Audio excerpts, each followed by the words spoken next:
En fait, les personnes sans-abri, c'est aussi toute une population qu'on n'identifie pas automatiquement comme sans-abri, mais qui dorment dehors, qui prennent tant bien que mal soin de leur corps, de leur quotidien, de leur affiliation sociale et de leur capacité à tenir debout, ce qui occupe un plein temps.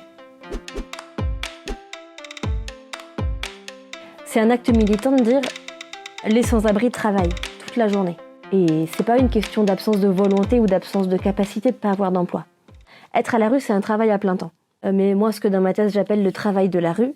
Donc c'est un travail matériel, faire la manche, se nourrir, enfin tout ce qui concerne, je sais pas, la matérialité de la vie, gagner un peu de sous, essayer de trouver un travail. C'est un travail relationnel, entretenir un lien pour pas sombrer dans la folie et la désocialisation. C'est un travail administratif et c'est un travail qui occupe toute la journée parce que les personnes à la rue sont obligées de le fournir quotidiennement. Quand on dit sans domicile, en fait, on fait référence à une population extrêmement vaste de situations de mal-logement ou de personnes qui n'ont pas de domicile personnel, mais qui peuvent être hébergées en centre d'hébergement d'urgence, qui peuvent avoir un toit sur la tête quand elles dorment. Et au sein de la population sans domicile, les personnes sans abri, ça veut dire qu'ils n'ont aucune solution d'hébergement, même d'urgence.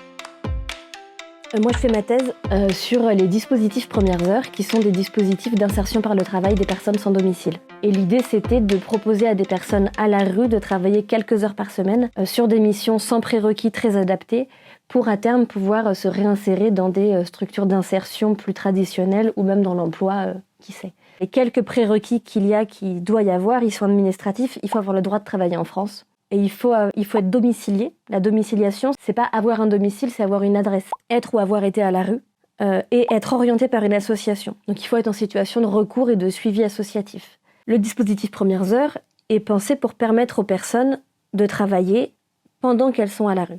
Mais dans des conditions horaires et de rémunération évidemment très faibles, parce que impossible de travailler plus en étant à la rue, alors qu'être à la rue interdit un retour pérenne à l'emploi. C'est un peu une contradiction interne. Ce que j'essaye de montrer, c'est que le dispositif Premières Heures, si il ne permet pas, pendant l'accompagnement, un accès pérenne au logement, va prendre le risque de venir prolonger le travail de la rue, qui lui-même interdit un retour pérenne à l'emploi, et du coup, en fait, s'interdire lui-même d'avoir un effet sur la vie des personnes à long terme. Il y a deux modes principaux de collecte de données. Le mode, je dirais, classique de la recherche un peu extérieure, où là j'ai fait une enquête qualitative, ça veut dire observation, immersion, entretien. Donc moi en tout je suis allée voir une trentaine d'assos, 16 au sein desquels j'ai fait des immersions au contact des gens qui travaillent, pour suivre un peu une journée de travail, une journée d'accompagnement type. J'ai fait des entretiens avec les décideurs politiques, les directeurs et directrices de structures, les travailleurs sociaux et travailleuses sociales et des salariés en insertion. Donc, j'en ai une bonne centaine en tout, je crois, d'entretiens. Et donc j'ai fait une base de données qui permet un peu de montrer la situation de logement avant d'entrer dans le dispositif et après, le genre des personnes, la durée d'accompagnement, le nombre d'enfants, les langues parlées, enfin tout un tas de critères. Je fais toute une partie de ma thèse en recherche-action. C'est une pédagogie d'enquête qui veut faire de la recherche en concertation étroite avec les acteurs de terrain et aussi en essayant au fur et à mesure de l'enquête de leur restituer les résultats, même provisoires. Et j'ai aussi mobilisé le théâtre forum. Je recueille les récits d'oppression des personnes participantes à l'atelier et ensuite le groupe met en scène un ou deux des récits qui ont été racontés et on propose au public, donc les autres personnes qui participent à l'atelier, de venir en impro remplacer dans la scène une des personnes qui joue pour transformer l'issue de la situation. En dispositif Premières Heures, les femmes, elles sont 20-25% selon les années et les villes. Donc il faut mettre en place des moyens pour les recruter plus massivement que ça dans ce dispositif, pour qu'elles soient déminorisées, penser le fait que potentiellement elles ont des enfants, etc. Et lorsqu'elles sont là, mettre en place des pratiques d'accompagnement qui permettent de limiter les violences de genre qu'elles pourraient subir. Un autre de mes résultats, c'est de dire, en fait les dispositifs Premières Heures, ils sont pensés de manière extrêmement flexible et adaptée. La lacune, elle est dans le financement du dispositif. Par exemple, à Paris, jusqu'à très récemment, et en fait toujours pas aujourd'hui, le financement du programme ne prend pas en compte l'accompagnement nécessaire pour les personnes en insertion.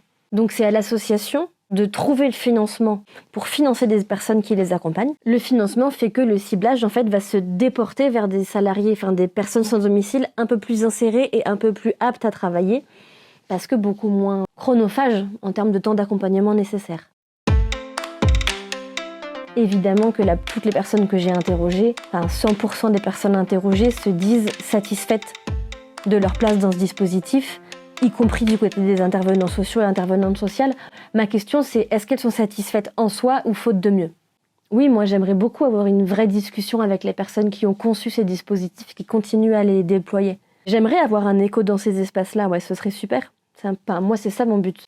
J'ai pas envie de faire de la sociologie pour les sociologues. Je préfère faire de la sociologie pour le terrain.